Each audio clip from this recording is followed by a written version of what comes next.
Saúde, amada igreja, com a paz do Senhor, amém? Amém? Glória a Deus, coisa boa, né? Coisa boa ter Jesus, né, irmãos? Irmãos, abram aí as suas lições na página de número 18.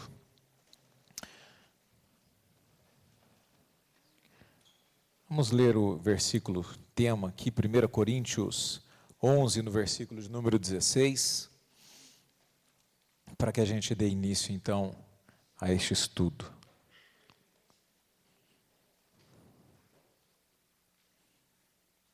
Primeira Coríntios 11, no verso número 16.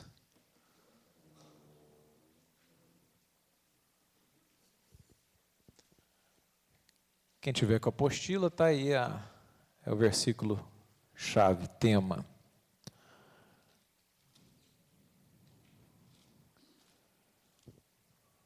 Amém? Diz assim, olha: contudo, se alguém quer ser contencioso, saiba que nós não temos tal costume, nem as igrejas de Deus. Fecha os teus olhos em nome de Jesus. Pai, nós queremos te adorar nesta noite. Meu Deus, muito obrigado, ó Deus, pela oportunidade de estarmos em Tua casa, diante da Tua presença, diante do Teu povo, homens e mulheres, ó Deus, que lhe adoram, não apenas com palavras, mas com ações. Meu Deus querido, com atitude, vir à Sua casa te adorar, aprender mais do Senhor, porque o Senhor diz que Tu ama, Pai, aqueles que amam o Senhor, aqueles que buscam a Tua palavra. Meu Deus querido, que nós possamos nesta noite aprender, entender, meu Deus, compreender algumas questões bíblicas, para que a nossa fé, ela não seja levada por qualquer vento de doutrina, mas que ela possa ser uma fé, meu Deus querido, arregimentada na sua palavra, enraizada, meu Deus querido, bem edificada, ó Deus, que de maneira que nenhum vento, de maneira que nenhuma tempestade, ó Pai, possa nos arrancar do verdadeiro alicerce da nossa fé no Senhor, através da sua palavra. Espírito Santo, venha falar-nos nesta noite e nos dirigir. Pai, nós precisamos ouvir a Tua voz e precisamos da condução, ó Pai, do Senhor nesta hora, ó Santo Espírito. Nós oramos e a Te entregamos esta aula em o nome de Jesus. Amém. Amém, irmãos? Podeis assentar em o nome de Jesus.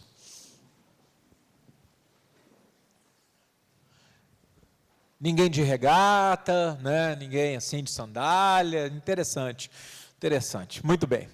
Irmãos, nós iremos ver algumas divergências, até porque o que nós estamos estudando aqui se chama estudo apologético, tá? Apologético, é interessante. Se você, embora nós não tenhamos o nome, dizer, olha, nós estamos fazendo uma aula de teologia, nós só não estamos colocando o nome teologia, mas dentro de estudos, no sentido de estudar seitas, heresias, desvios doutrinários, a apologética é o que? É a defesa da fé, o estudo da nossa visão e de contrapartida das outras ideias teológicas de outras visões, igrejas e seitas e assim por diante. Bem, de qualquer maneira, nós vamos estudar algumas doutrinas da congregação cristã no Brasil. Antes de começar isso aqui, eu quero fazer uma consideração, talvez algumas, que, independente das divergências e diferenças, né, de ideias e crenças, essa igreja, ela, às vezes, como em qualquer outra, porque isso pode ser até mesmo dentro, sei lá, da Umbanda ou do Candomblé, que é totalmente antagônico ao que a gente crê, muito contrário. Podem haver pessoas extremamente boas, amém, pessoal? Extremamente bondosas e extremamente sinceras, né? Então é muito difícil você julgar. A gente pode julgar as ideias e conceitos, porque pode ter pessoas lá que estão enganadas no sentido de visão teológica, bíblica e direções aqui, mas que, por incrível que pareça, se você conversar e você ver as ideias das pessoas, você fala, meu Deus, olha que vergonha que eu passo, porque o cara, ele dá de chinelada em muito crente, com perdão da palavra, panaca, né? Crente panaca, que tem a verdade, que tem as direções, mas que faz vergonha o seu cristianismo. Então, eu conheci algumas pessoas que me chegam constranger por suas, não que eu faça algo pior não, mas diz, meu, como que pode esse cara aí, com tudo errado, porque eles não gostam muito nem pouco de estudar a palavra, e mesmo que não estuda a palavra, a conduta dele é muito melhor do que um membro de minha igreja, que conhece, que estuda, que vê. Então me constrange nesse sentido, né? Então que nós venhamos assumir o nosso papel cristão em o nome de Jesus, e assumir a Bíblia como regra áurea da nossa fé. Vamos lá, página 18, vamos ler aqui a introdução. Diz o seguinte: a congregação cristã no Brasil, então ela tem aqui, sempre que você vê essas 3 letrinhas CCB, é o único adesivo que eles usam. Pode usar adesivo de tudo, mas eles jamais colocam um adesivo Jesus Salva, ou aquele peixinho, eles são totalmente contra. Então a CCB é a Congregação Cristã no Brasil. Então ela é considerada pelos pesquisadores das religiões como uma denominação pentecostal. Por isso consta nas estatísticas como uma das maiores igrejas pentecostais existentes no Brasil. Contudo, entre os grupos evangélicos, a tendência comum é classificar a CCB como seita, tá? Por causa de diversos pontos doutrinários que divergem das demais denominações. O estudo desses pontos conflitantes é tema desta lição. Irmãos, eu classifico, né, assim, com um desvio doutrinário muito bruto, muito brutal, e quase chegando ali no vermelho para passar realmente para a seita, que é algo bastante contundente. Vamos ver, tópico 1, como nasceu a congregação cristã no Brasil. O aspecto histórico: em meados de 1910, chegou ao Brasil um italiano chamado Luigi Francescon, e foi radicado em Chicago, nos Estados Unidos, e havia sido membro da igreja presbiteriana e aderiu ao pentecostalismo em 1907. Tá importante só dar uma paradinha aqui. Então, Luigi, ele era um camarada da igreja presbiteriana. E a igreja presbiteriana, ela não aceita as manifestações dos dons espirituais como os pentecostais hoje aceitam. Eles têm uma visão que eu julgo, em certa parte, muito correta, e aí ele sai da presbiteriana e começa a trazer para si um movimento do pentecostalismo, que é o movimento da Rua Azusa, em 1905, que houve o movimento dos sulistas, onde os negros, né, escravos e coisa e tal, começaram a ter muitas manifestações e coisa e tal. Então ele entra nesse movimento pentecostal, todavia ele não permanece na igreja, que era a igreja de Deus, que depois se torna e se desdobra, se torna as Assembleias de Deus. A Igreja de Deus permanece até hoje, e também tem, então, desse desdobramento da Rua Azusa, a Igreja Assembleia de Deus sai desse movimento. Ele, o que fundou a congregação, vem ao Brasil, e aí ele funda a sua igreja em meados, então, de 1910, quando ele vem ao Brasil e inicia as primeiras igrejas em Santo Antônio da Platina. Quem já foi lá? Você já foi em Santo Antônio da Platina? Eu nunca fui, mas é perto aqui, não é? É longe ou é perto? É perto ou é longe? Perto de Jacarezinho? É perto. Está mais ou menos perto, mas é longe também, né? Como dizer, que não é mais ou menos perto, mais ou menos longe, mas enfim, o camarada veio e se erradicou, né? Veio ao Brasil, ficou por ali, e ele ficou lá. Então, ele iniciou as primeiras igrejas de Santo Antônio da Platina, no norte do Paraná, e em São Paulo. Tá? Então, entre os imigrantes italianos, fundou sua congregação, arrebanhando em sua, olha, interessante aqui, grande maioria, pessoas que já o quê? Pertenciam a igrejas evangélicas. Essa característica se mantém. Essa característica se mantém. Tá? Minha sogra, muito participativa aqui, diz, é verdade. E nós já vamos falar o porquê disso aqui, tá? Mas vamos lá. Francescon não considerava as denominações evangélicas como igrejas co-irmãs. Irmã, pede para só baixar um pouquinho o volume do rádio lá, tá? Então não considerava as igrejas evangélicas, outras denominações, como co-irmãs. Ele tinha já um certo bairrismo, como as ideias e coisa e tal de outras igrejas não era de Deus, não. Só a igreja dele era correta. Então, já começou com isso. Tá, tópico B, página ainda 19, crescimento. A congregação cristã cresceu de modo espantoso no país. Em 1940, tinha 305 templos, chamados de casa de oração. Inicialmente, o nome não era congregação, mas casa de oração. Em 1950, esse número já chegava a 815. Irmãos, é muito crescimento para 40 anos. Muito. Exponencial. Um crescimento bruto, eu diria, porque o camarada consegue, né, em uma velocidade aí, extraordinária, em 40 anos. É isso aí, irmãos? Né? Não, porque é 1910 a 1950, da chegada. Né, da chegada. Aí sim, 10 anos de 305 para 815. Né?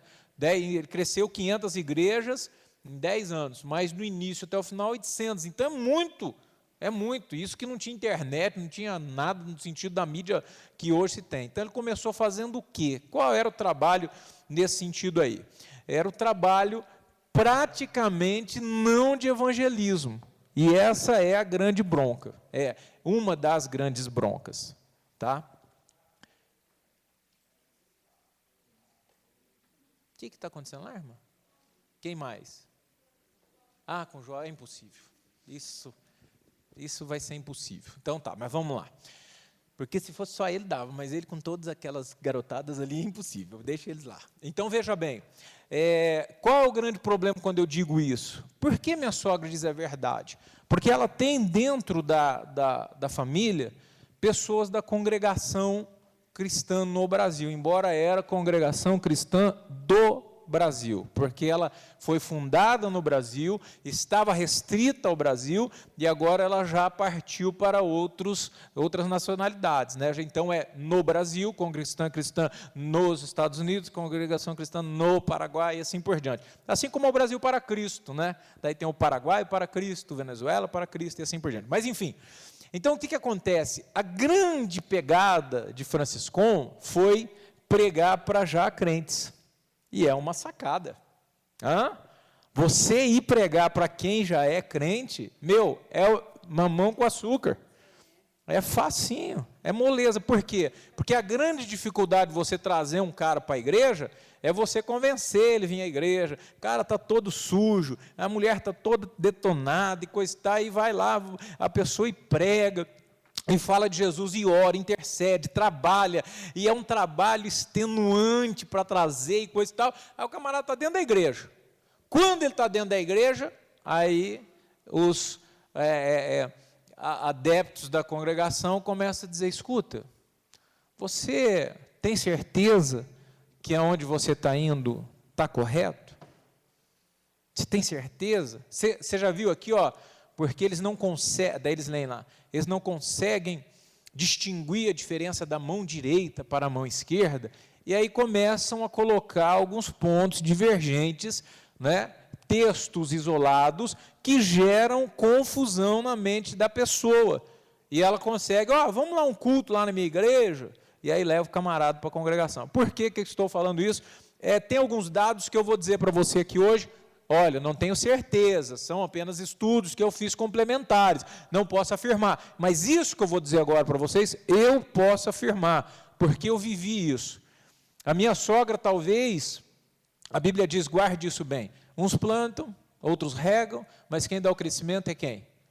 É o Espírito Santo. Tem esse negócio de dizer, é minha ovelha, hein? Eu que preguei, é meu filho na fé. Conversa, antes de você passou 10 orando, outro pregando, outro intercedendo. Então você fez parte de um caminho, né? E eu fiz parte do caminho da conversão da minha sogra. Então é óbvio, muitos pregaram, muitos oraram, mas enfim, depois que ela se converte, vou dizer, deu trabalho, esse dia nós estávamos falando, a Sandra está contando, cadê a Sandra? Deu trabalho essa ovelha, hein? Meu Deus do céu!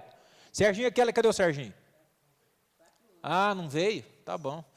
Então, lá naquela igrejinha que a irmã morava, lá, você mesmo, irmão, tinha um culto lá, nós fomos levar minha sogra lá. Esse dia nós passamos em frente, E a Sandra disse, mãe, você lembra quando nós viemos aí? Ela diz, eu nem lembro. Ela pode ser que ela lembre que ela foi, mas ela diz assim, olha, eu vou, hein? Mas nós dobramos, e oramos, e jejuamos, e fazemos pacto de sangue com Jesus e tudo, ela foi. Mas ela disse o seguinte, eu vou ficar 5 minutos. 5, hein? Pois, rapaz, essa mulher não me senta lá no banco, e a hora que ela senta, vamos embora. Mas mãe, fica mais um pouco. Já deu 5 minutos.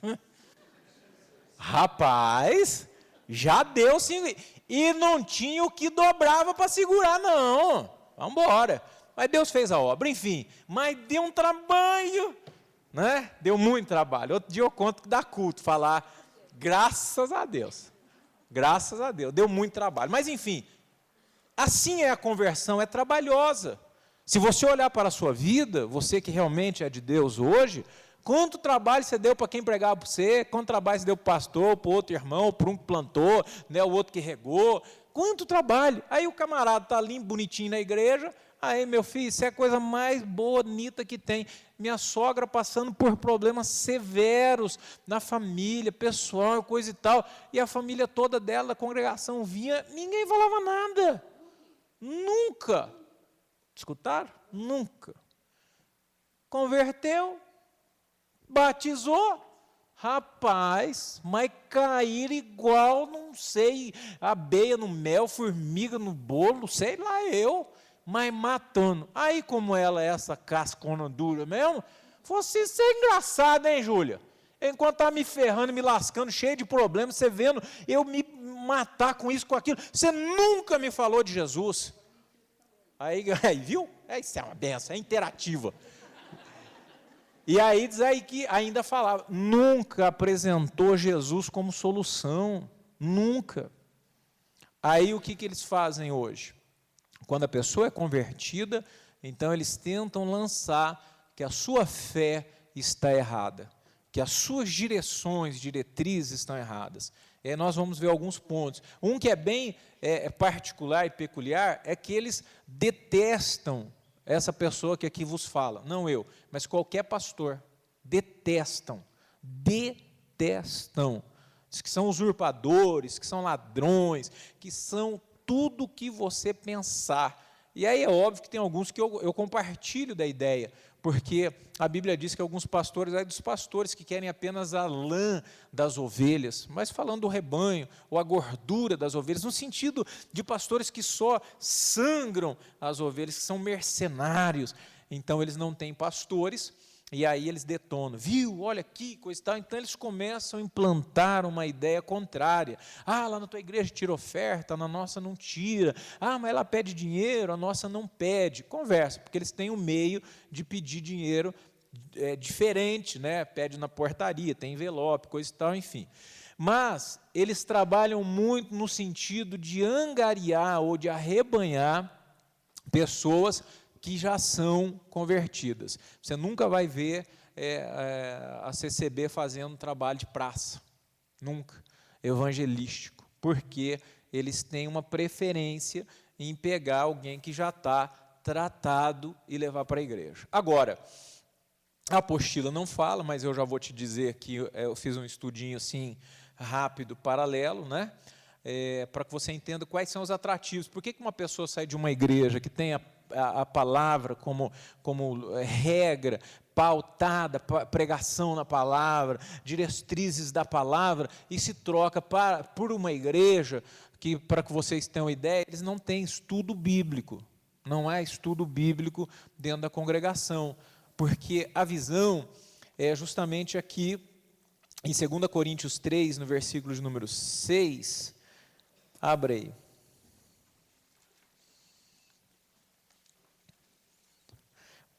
Deixa aberto aí, eu vou fazer uma exposição para você. Por exemplo, 2 Coríntios 3, verso 6. O que ocorre? Quarta-feira, quando nós vamos vir ao culto, para que a gente possa pregar aqui, então você faz uma pesquisa, você vai para a internet, você separa versículos, tudo muito rápido, porque nós saímos 5h30, né, do trabalho, até chegar em casa, tomar um café, tomar um banho, 7h20, 7h30 nós estamos aqui. Você não tem tempo para nada, absolutamente nada. Então, ou você prepara alguma coisa antes e coisa e tal, mas você prepara uma pregação. No domingo já é diferente, sábado e domingo você tem mais tempo, você pesquisa, você estuda, você vai orar, você vai formular, mas todas as pregações têm formulações. Diferente da congregação, que eles têm dentro das primeiras cadeiras, na grande maioria, ali os seus anciões, seus cooperadores, de maneira que eles começam o culto e começam a dizer para os cooperadores, tem palavra? Não. Tem palavra? Não. Tem palavra? Não. Tem palavra? Tenho.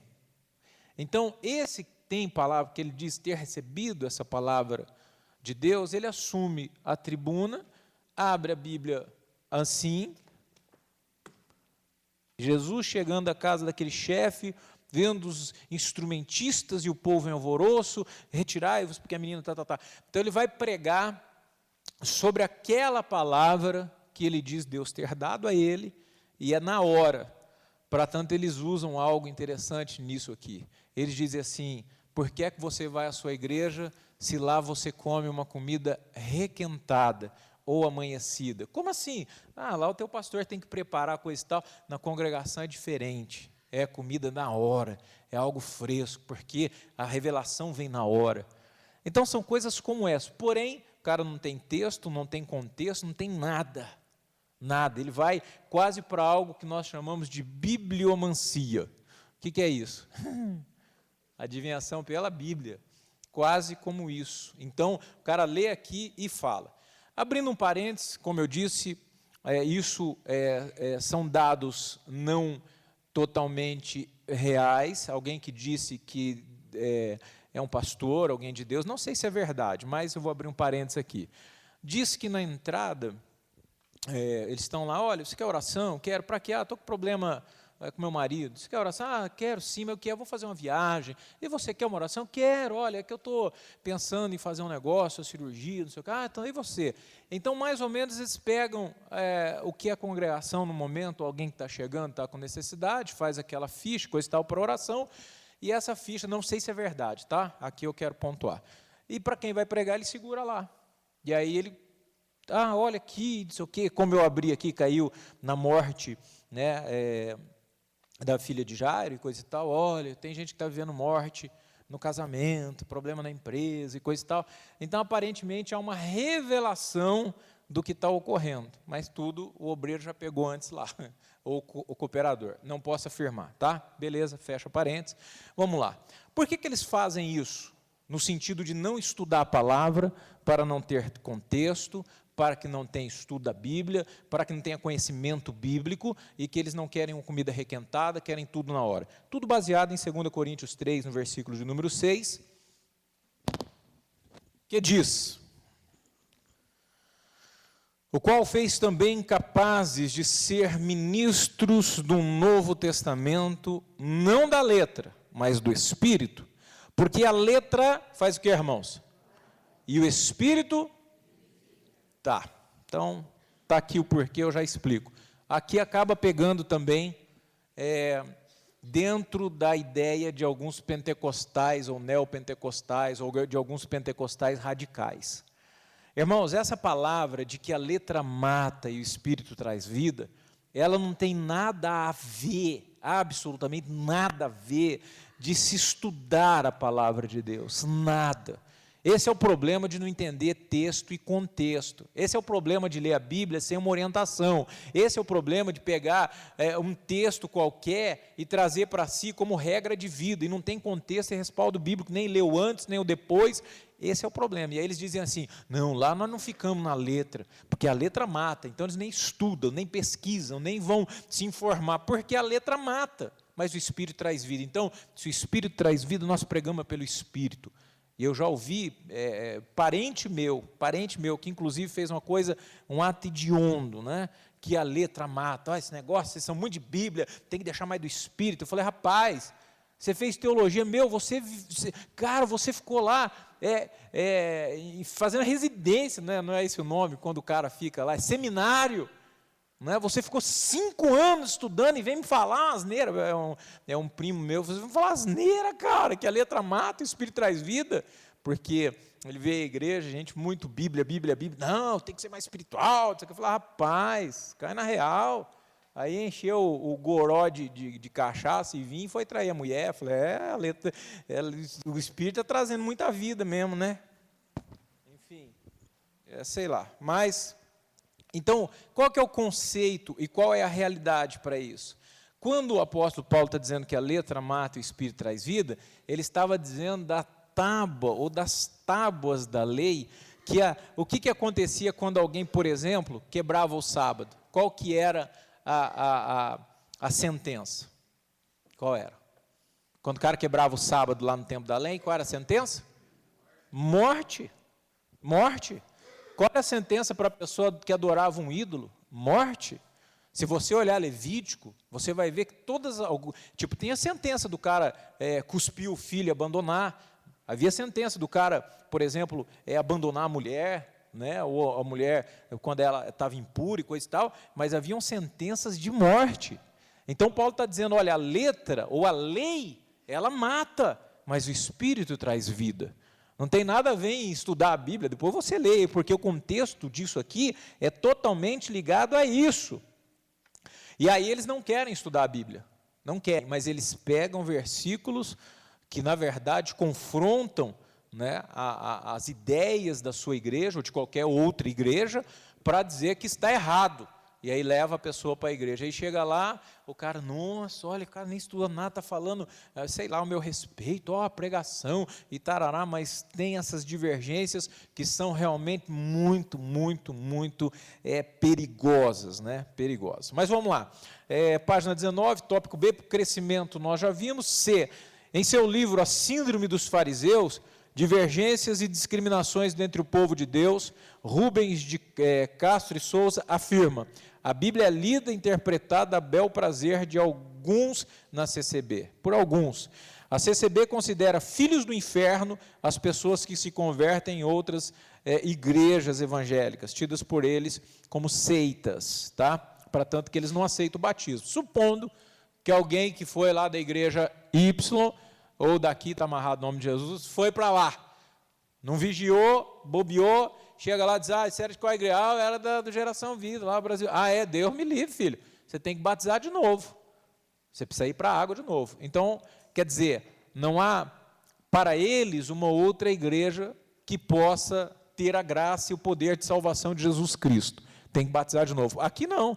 Pode vir da Assembleia, da Metodista, da Batista, se estão batizados, não vai ser batizado de novo, a não ser que a pessoa batizou quando era um feto, né, um embrião, porque tem igreja que está batizando piá de 9, 10 anos, piá nem sabe, que calor, beleza, tibum, peixinho, nado crawl, borboleta, o cara não está batizando porque ele está arrependido ou porque ele tem fé. Aí eu pergunto, irmãos, você batizou? Eu batizei, quantos anos você tinha? Eu não lembro direito, eu lembro de um cara batendo na minha poupança quando eu era bebê e eu fui batizado logo na sequência. Então ele precisa ser, porque ele não tinha noção, então ele vai ser batizado de novo, mas alguém em idade de consciência, vem de outra igreja cristã, eu não digo os mormons, nós não podemos aceitar os mormons que batizam pelos mortos. Não dá, né? Aí o cara batiza de novo. Mas, enfim, vamos lá. Nas outras, nós não temos nenhuma divergência contra isso. Tópico 2, principais doutrinas da CCB. A não admissão de pastores e o combate ao sustento financeiro dos obreiros. A congregação cristã no Brasil não tem pastores. Seus líderes são chamados de anciões. São contra o pagamento de salário aos obreiros. Cometem grave erro de chamar os pastores de mercenários. Eu concordo, assim, em termos. Eu acho que um pastor ele tem direito, porque a Bíblia diz que é digno o trabalhador de seu salário. Paulo fala sobre não pode amarrar a boca do boi que está fazendo a colheita, ele pode levar a boca, por exemplo, o boi está lá lavrando, né? Essa é uma alusão.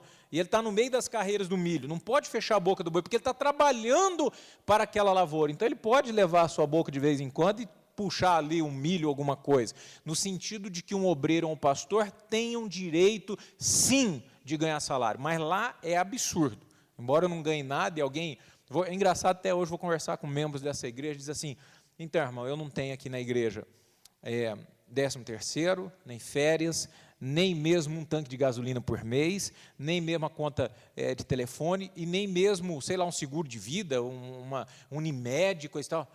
Sério? Eu falei, rapaz, você está aqui há quantos anos? Está achando que... Eu não tenho porque Deus me deu o meu trabalho. Eu não acho errado um pastor que trabalhe com veemência, com afinco, com dinâmica, porque ele ganha um salário. Não que seja ostentação, como alguns que nós temos aqui, 10 salários mínimos, 10 mil reais, 11 mil reais, casa, água, luz, aluguel, festa, passeio, Disney. Aí eu, sei lá, não me desce a garganta, não. Então, até concordo com eles. A palavra ancião não há problema, porque é bíblico, tem o mesmo significado que obreiro ou diácono, tá? Não ter pastor é um absurdo. Se você abre alguém para mim, Efésios 4, verso 11. João 21, João 21, verso 15, 16 e 17. Quem achar, pode ler.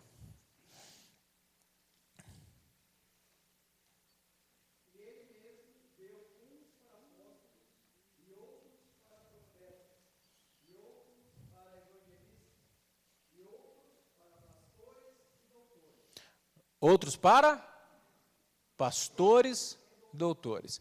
Então, veja que Paulo está dizendo que Deus entregou esse ministério. Como é que não pode ter? Como não ter pastor? Como? De que maneira? Tá? João 21, verso 15, 16 e 17.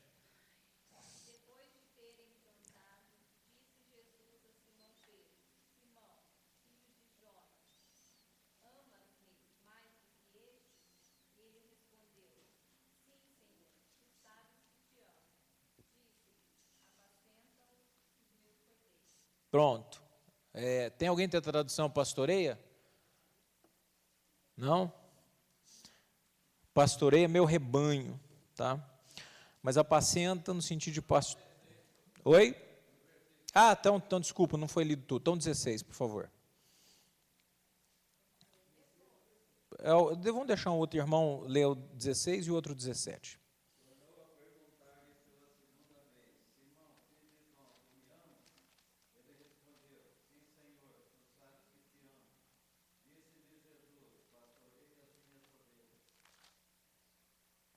Falta um?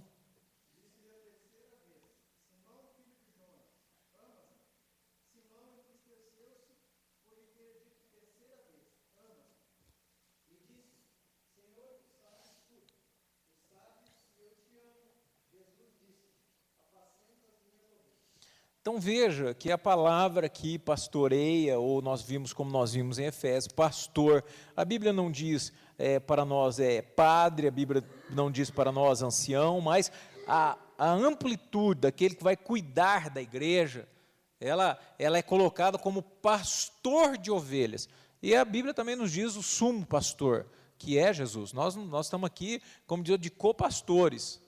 Co-pastores. Até é verdade que o nome para mim não é nada, mas existe a diretriz bíblica para isso. Então nós precisamos entender que quando se diz que pastor é tudo mercenário, coisa e tal, é brabo esse negócio, não dá para aceitar como isso. Vamos ler aqui, 1 Coríntios 9, do verso 4, é meio longo aqui, vamos dar uma resumida aqui. O apóstolo, então, ele está vendo e falando sobre o direito dos apóstolos, tá? Mas vamos ler aqui 1 Coríntios 9, do verso 4 até o verso 14. Então, irmãos, são aí versos para valer, 10 versos para que a gente possa ler e compreender. Você que achar, vamos lendo na sequência. 1 Coríntios 9, do verso 4 ao 14, cada irmão leia um verso.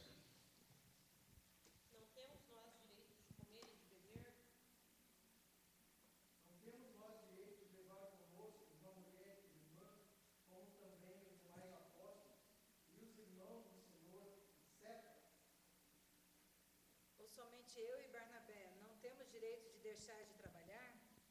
Quem jamais milita na sua própria custa? Quem planta a vinha e não come dos seus frutos? Ou quem apacenta o gado e não come do leite do gado? Digo eu isso segundo os homens? Ou não diz a lei também mesmo? Você está de castigo, Silvio. Vai. Vai os outros aí por enquanto. No outro você está liberado.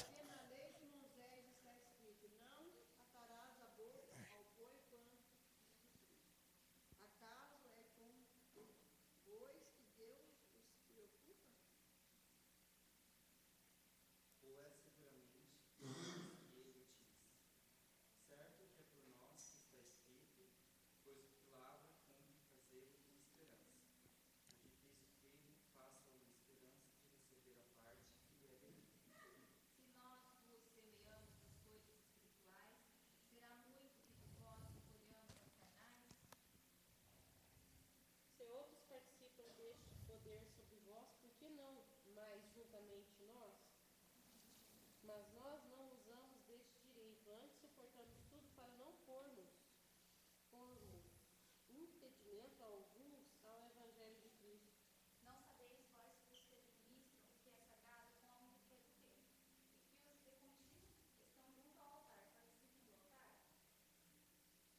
14. Assim ordenou também o Senhor aos que anunciavam o Evangelho,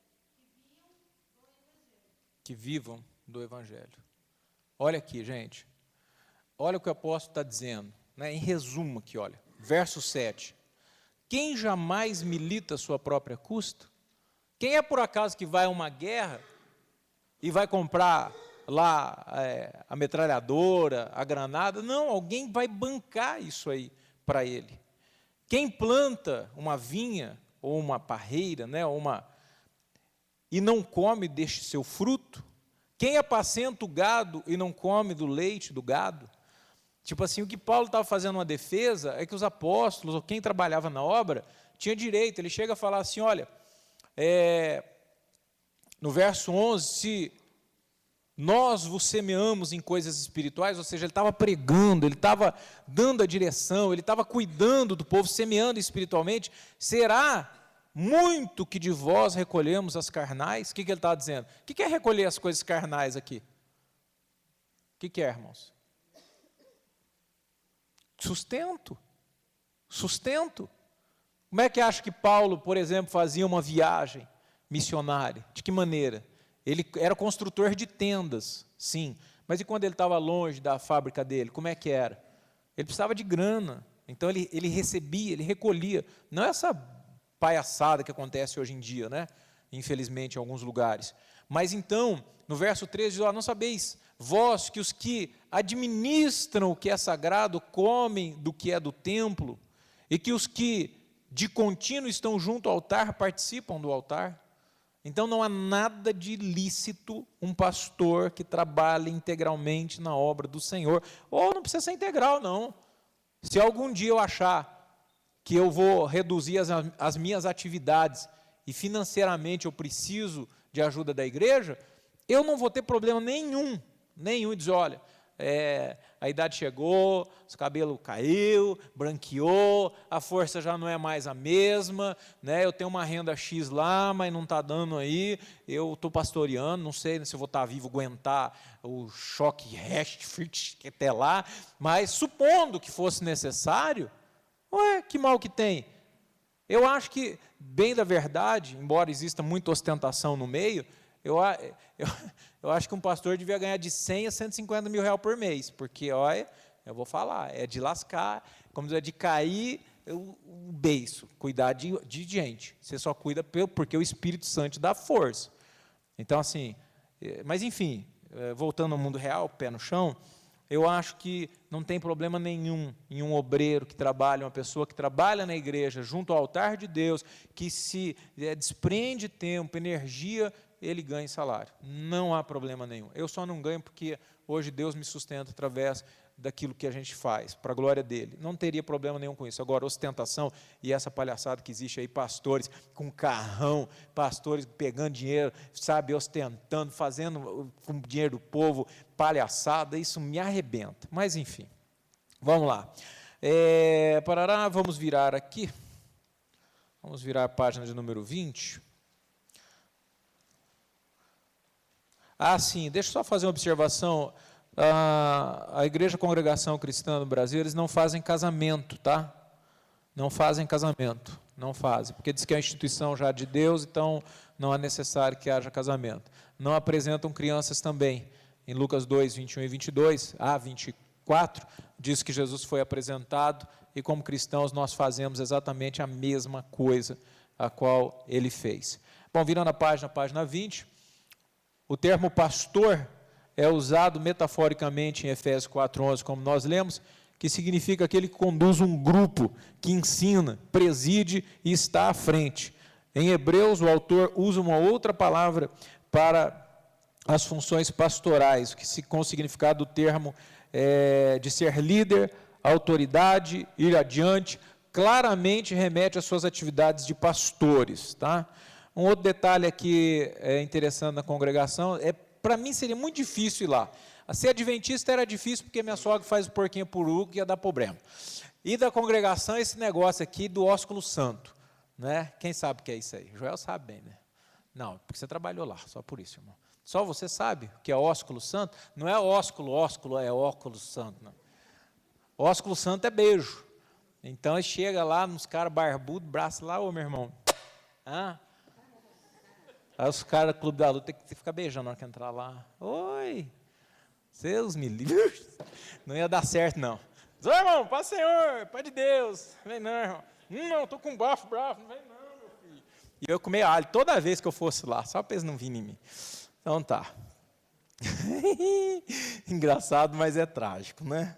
Beleza, a celebração da Santa Ceia é anual, né? Bastante. Alguns dizem assim, não, nós temos tantos pecados e coisa e tal, e aí eles só ceiam uma vez por ano. Até aí tudo bem, acho que não há problema.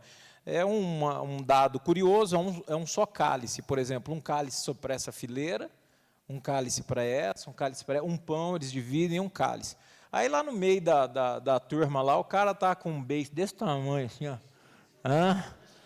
Com a herpes brava, com o negócio, normal, estourou uma feridinha, o frio, e aí o irmão ele já olha e fala, não vou sentar lá não, vou sentar primeiro. Eu acho que nascer deve ser uma briga para pegar o primeiro lugar. Acho que tem irmão que começa a ser 8 horas, ô Júlio, o cara chega às 6h30, ele está na igreja.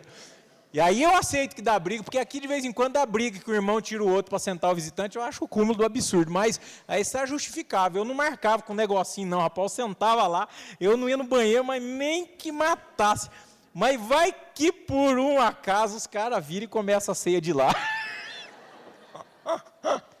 Aí o peão está na outra ponta, já tem fio de bigode, baba.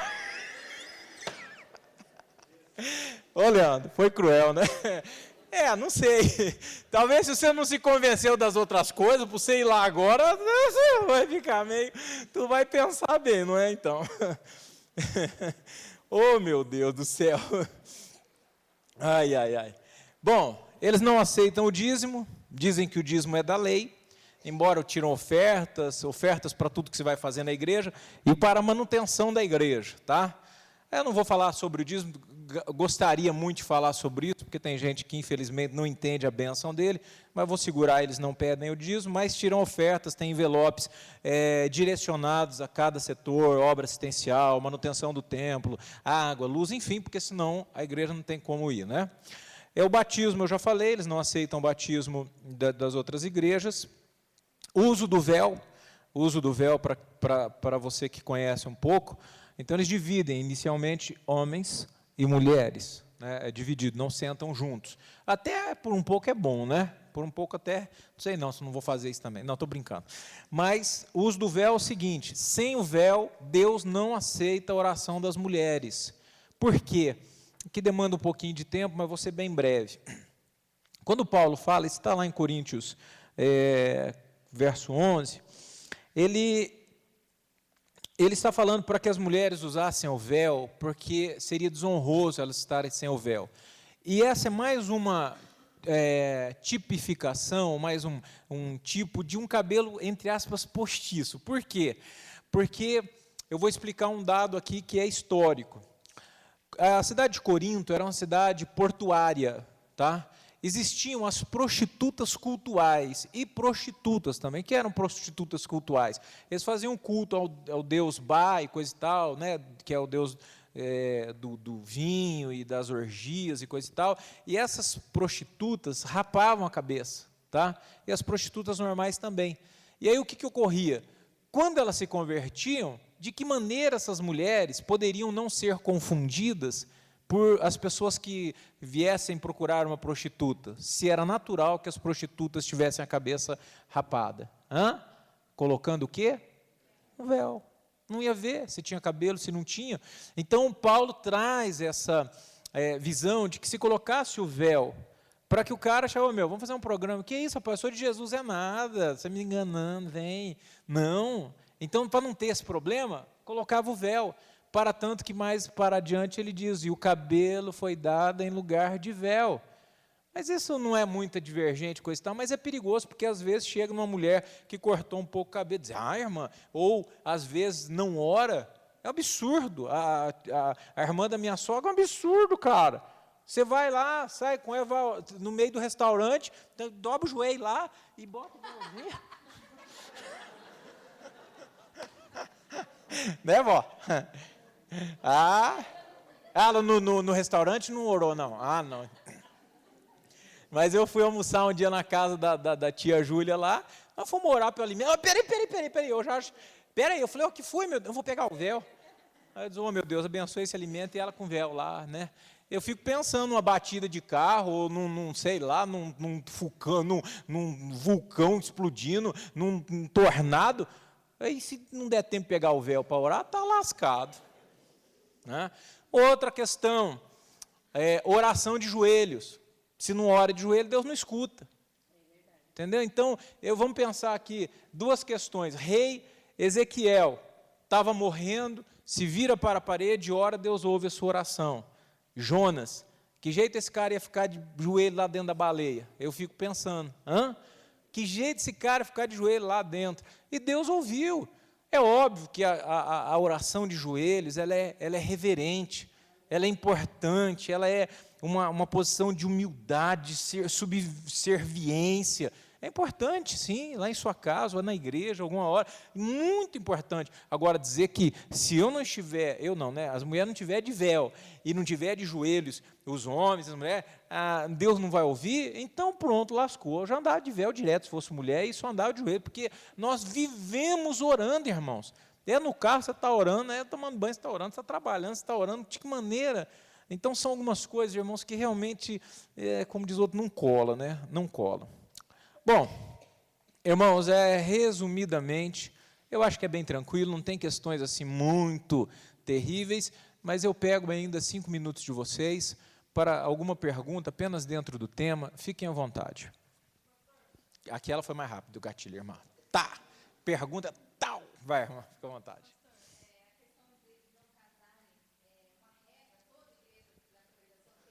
Tem.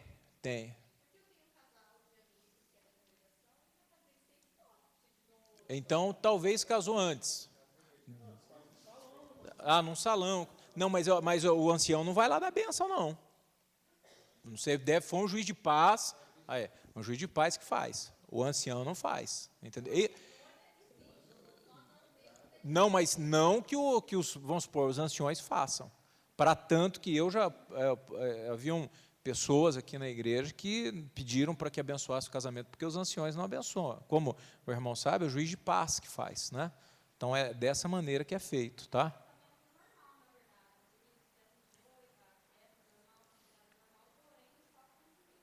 Aí, tá aí. A irmã também está lá meio. Você não está indo lá não, né, irmã? É que ela trabalha dentro, né, de um... A minha sogra está rindo da minha tia ficar orando de joelho no restaurante lá. Eu quero ver levar essa mulher lá na Big Tower. Que descer, como é que ela vai orar lá? Vai pôr o véuzinho, vai subir, mas enfim. Então, o ancião não faz. Ô, irmã. Eu tenho um funcionário que a esposa é da congregação. E ele me pediu para que eu pudesse orar com eles. Veja que, para consagrar o casamento, como uma bênção espiritual, porque os líderes não o fizeram. Eu acho que isso mas casamento é de Deus. Lógico que é de Deus, mas, consagrar e apresentar a Deus, né? O que mais? Tanto para homem quanto para mulher. A oração de joelho, ela só é ouvida de joelhos. Não sei. Eu acredito que, eu não sei, só se for de joelho, né?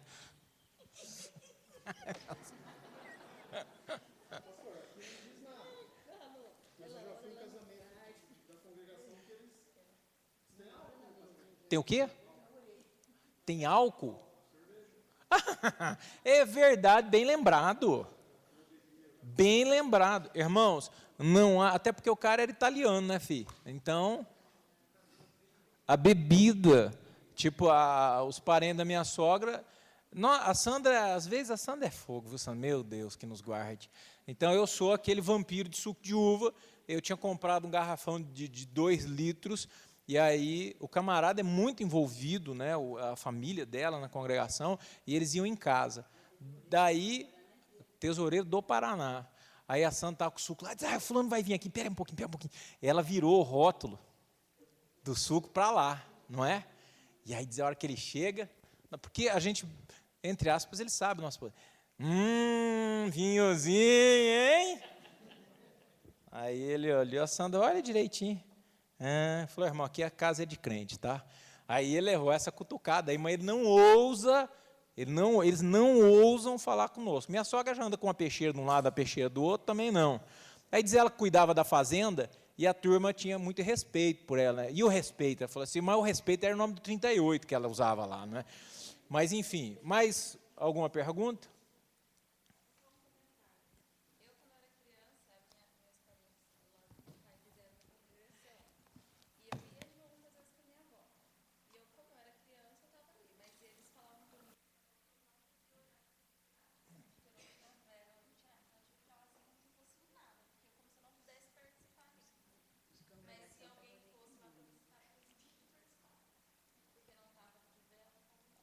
Ela ia visitar a igreja, mas como não tinha véu, tinha que ficar estátua, brincar de estátua. Irmãos, mais 2 minutos. Mais alguma pergunta? Não, hoje não dá tempo. Não? Por favor, irmã, você tem bastante conhecimento. Joel também.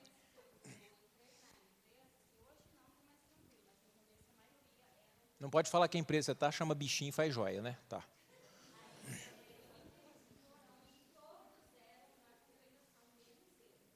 Nossa, Deus.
Olha.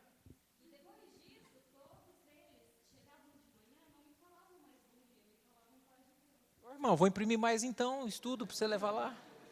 Não é? Que bênção. Tá bom. Talvez ele viu a história da igreja. Parou. Glória a Deus.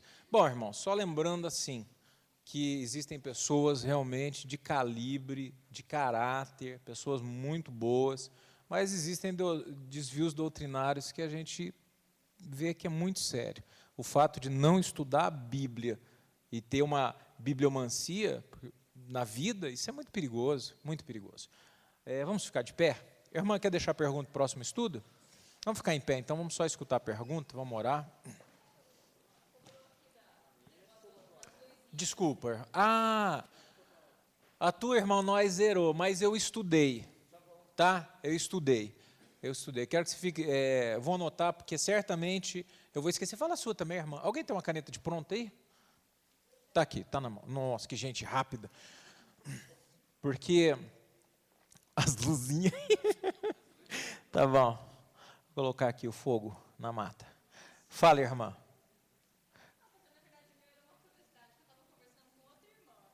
Tá.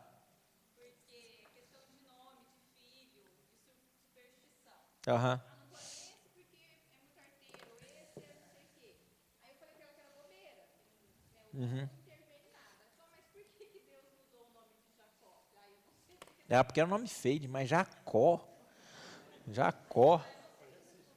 Não, ó, irmãos, assim, esse é rápido, a gente responde já e já ora. Eu acho que a gente precisa ver, sim, a origem do nome. A origem do nome. Por exemplo, Valquíria, a princesa das trevas.